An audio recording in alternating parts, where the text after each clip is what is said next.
ہم وہی کہیں گے جو ہمارا دین ہم کو بتاتا ہے، عمل کرو تو تمہارا بھلا ہے۔ الحمدللہ رب العالمین والصلاة والسلام على سید الانبیاء والمرسلین، اما بعد فاعوذ باللہ من الشیطان الرجیم، بسم اللہ الرحمن الرحیم، ان اللہ وملائکتہ یصلون علی النبی یا ایہا الذین آمنوا صلوا علیہ وسلموا تسلیما، اللهم صل على سيدنا وشفينا وحبيبنا ومولانا محمد وبارك وسلم صلاة وسلاما عليك يا رسول الله صلى الله تعالى عليك وسلم وإن لوطا لمن المرسلين، اور بے شک لوط پیغمبروں میں ہے، اذ نجیناہ وأہلہ اجمعین، جبکہ ہم نے اسے اور اس کے سب گھر والوں کو نجات بخشی، الا عجوزا فی الغابرین، مگر ایک بڑھیا کے رہ جانے والوں میں ہوئی، ثم دمرنا الآخرین، پھر دوسروں کو ہم نے ہلاک فرما دیا۔ یہ حضرت الیاس علیہ السلام کے ذکر کے بعد میں حضرت لوط علیہ السلام کا مختصر سا ذکر آیا۔ حضرت لوط علیہ السلام کے بارے میں جب اس سے پہلے والے پارے میں ذکر آیا تھا تو اس مقام پر میں نے آپ کے تفصیلی حالات کو بیان کیا تھا، جن کا خلاصہ یہی ہے کہ حضرت لوط علیہ السلام یہ حضرت ابراہیم علیہ السلام کے بھائی باران بن تعرق کے بیٹے تھے، اور آپ کی ولادت عراق کے شہر بابل میں ہوئی تھی، اور وہیں پر آپ کی نشو نما ہوئی۔ حضرت ابراہیم علیہ السلام جب نار نمرود سے صحیح سلامت باہر آ گئے تو حضرت لوط علیہ السلام نے جب دیکھا تو سب سے پہلے انہوں نے آپ کی نبوت و رسالت کی تصدیق فرمائی۔ حضرت ابراہیم علیہ السلام کے ساتھ میں بابل سے پھر یہ ارض مقدس کی طرف ہجرت کر کے چلے گئے، اور ابتدا میں انہوں نے اردن میں سکونت اختیار کی، اس کے بعد میں جو صدوم نام کی بستی تھی اور اس کے آس پاس جو بستیاں تھیں، اللہ تبارک و تعالیٰ نے ان بستیوں کی طرف آپ کو نبی بنا کر کے مبعوث فرمایا۔ اب یہاں کے جو رہنے والے لوگ تھے بہت سارے گناہوں میں ملوث تھے، جن میں سے ان کا سب سے جو برا گناہ تھا وہ مردوں کے ساتھ میں بدفعلی اور برا کام کیا کرتے تھے، اور اتنا ہی نہیں بلکہ برسر عام محفلوں کے اندر راہگیروں اور مسافروں کے ساتھ میں ایسا سلوک کرتے تھے، بدتمیزی سے پیش آتے تھے، تو اللہ تبارک و تعالیٰ نے ان پر اپنا عذاب نازل فرمایا۔ حضرت لوط علیہ السلام ان کو ان برے کاموں سے سمجھاتے رہے، بار بار سمجھاتے رہے، وہ نہیں مانے، یہاں تک کہ وہ دھمکی دینے پہ آمادہ ہو گئے، تو حضرت لوط علیہ السلام نے ان کو اللہ کے عذاب سے ڈرایا، اور پھر وہ عذاب آیا جس سے پوری بستی کو تباہ و برباد کر دیا گیا۔ اسی کا ذکر اللہ تبارک و تعالیٰ نے یہاں پر فرمایا کہ ہم نے اسے اور اس کے سب گھر والوں کو نجات بخشی، مگر ایک بڑھیا کے رہ جانے والوں میں ہوئی۔ یعنی حضرت لوط علیہ السلام کے بارے میں پیچھے جب ذکر آیا تھا کہ حضرت اسحاق علیہ السلام کی بشارت لے کر حضرت ابراہیم علیہ السلام کے پاس فرشتے آئے، تو آپ نے پوچھا تھا کہ تمہارا اور کوئی بھی کام ہے، تو فرشتوں نے بتایا تھا ہم قوم لوط کی طرف جا رہے ہیں، اور ہمیں ان پر عذاب بھیجنے کے لیے عذاب ڈالنے کے لیے اللہ تبارک و تعالیٰ نے بھیجا ہے۔ اور پھر یہ جب پہنچے اس بستی کے اندر تو حضرت لوط علیہ السلام کی جو بیوی تھی وہ قوم کے ساتھ ملی ہوئی تھی، اور جا کر کے اس نے اپنے قوم کے لوگوں کو بتا دیا کہ میرے گھر پر خوبصورت مہمان آئے ہوئے ہیں، اور وہ گندے ارادے سے جب آئے حضرت لوط علیہ السلام نے ان کو بہت سمجھایا، لیکن کسی طرح وہ ماننے کے لیے آمادہ اور تیار نہیں ہوئے، تو پھر کہہ دیا گیا کہ عذاب آنے والا ہے۔ رات کا کچھ حصہ گزرنے کے بعد میں حضرت لوط علیہ السلام اپنی 2 صاحبزادیوں کو اور دیگر مومنوں کو لے کر بستی سے نکل گئے۔ اس کے بعد میں قوم پر عذاب آیا۔ کیسے عذاب آیا؟ رب نے فرمایا ثم دمرنا الآخرین، پھر دوسروں کو ہم نے ہلاک کر دیا۔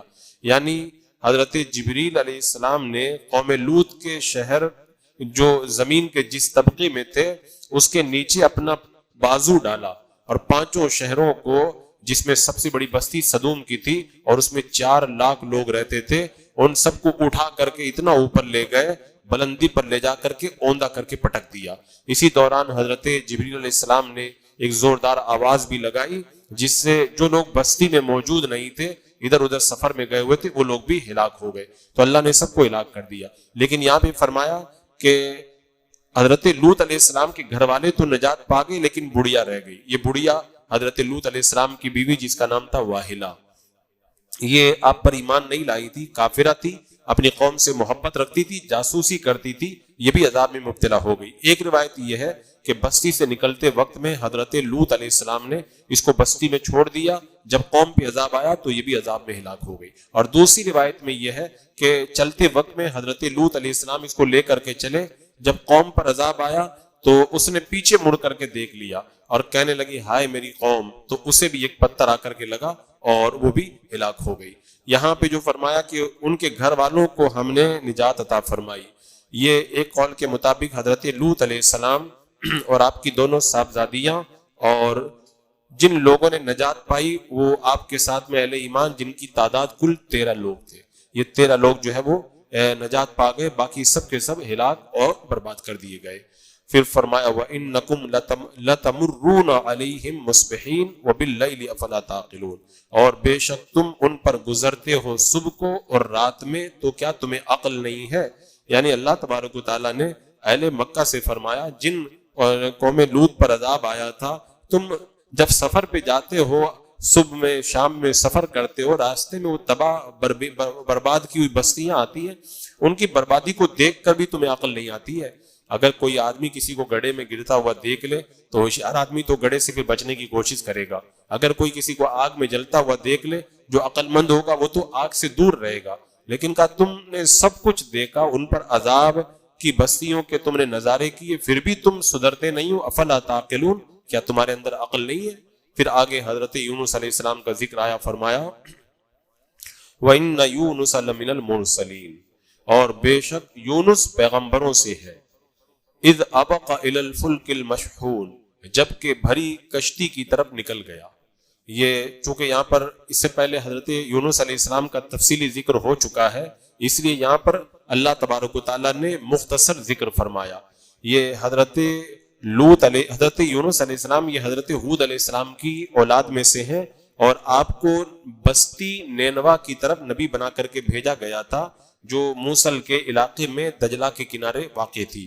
آپ نے 40 سال تک لوگوں کو بت پرستی چھوڑنے کے لیے آمادہ کیا، لیکن جب انہوں نے آپ کی دعوت کو جھٹلایا اور شرک سے باز نہیں آئے، تب آپ نے اللہ تعالیٰ کے حکم سے انہیں عذاب کی خبر دے دی اور خود علاقے سے باہر تشریف لے گئے۔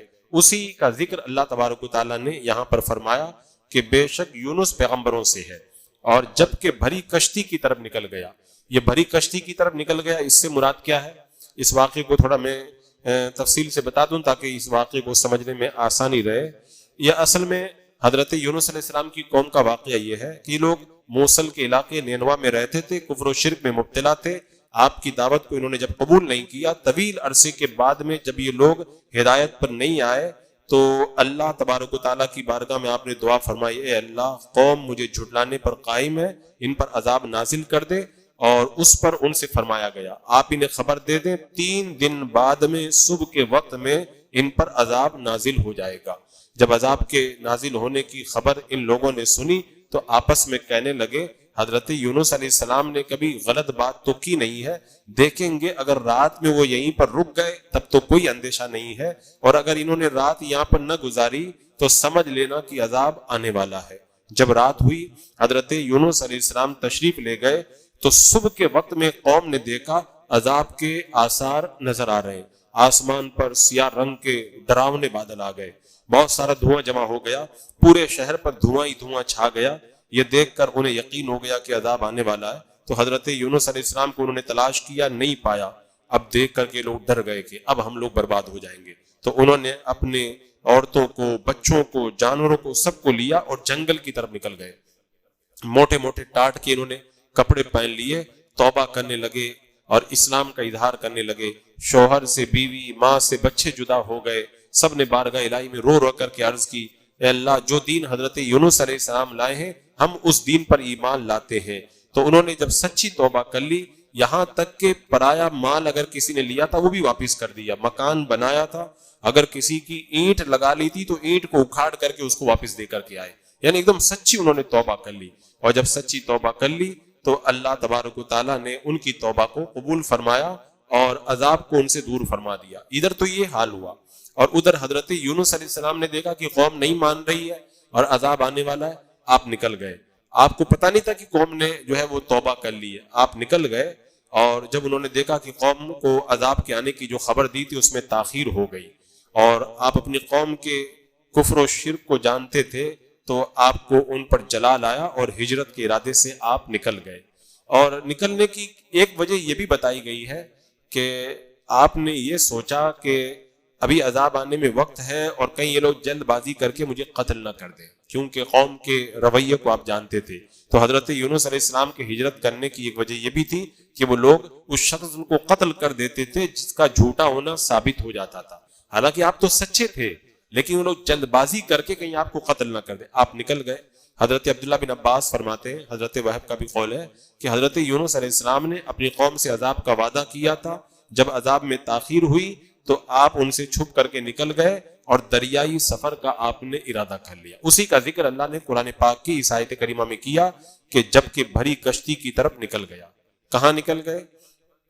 اب دریا کے کنارے گئے اور کشتی میں سوار ہو گئے، کشتی دریا کے درمیان پہنچی تو اچانک رک گئی اور پتہ بھی نہیں چلا کہ کیوں رک رہی ہے۔ اس کشتی میں لوگوں نے کہا کہ لگتا ہے کوئی اپنے آقا سے بھاگ کر کے غلام آ گیا ہے، وہ غلام جب تک کشتی سے باہر نہیں نکلے گا جب تک کشتی نہیں چلے گی۔ تو پھر انہوں نے چٹھی اچالی، قرعہ اندازی کی تو اس میں حضرت یونس علیہ السلام کا نام نکل آیا، تو اس پر آپ نے فرمایا ہاں میں ہی وہ غلام ہوں جو اپنے آقا سے نکل کر کے آیا ہوں۔ اس کے بعد میں آپ کو پانی میں ڈال دیا گیا، کیونکہ ان لوگوں کا دستور تھا کہ جب تک بھاگا ہوا غلام دریا میں غرق نہ کر دیا جائے اس وقت تک کشتی نہیں چلتی ہے۔ حضرت یونس علیہ السلام کو اٹھایا، انہوں نے دریا میں ڈال دیا۔ اب حضرت یونس علیہ السلام دریا میں جب پہنچے تو بڑی مچھلی آئی، اس نے آپ کو نکل لیا، اور نکلنے کے بعد میں ان کا حال یہ ہوا کہ آپ اپنے دل کے اندر اپنے مولا کو یاد کرنے لگے۔ روایت میں آتا ہے اللہ تعالیٰ نے مچھلی کو یہ الہام کر دیا تھا کہ یونس تیری غذا نہیں ہے، یہ تیرے پیٹ کے اندر قید خانے کی طرح اندر ہے، لہذا ان کی ہڈی نہ توڑنا، ان کا گوشت نہ کاٹنا۔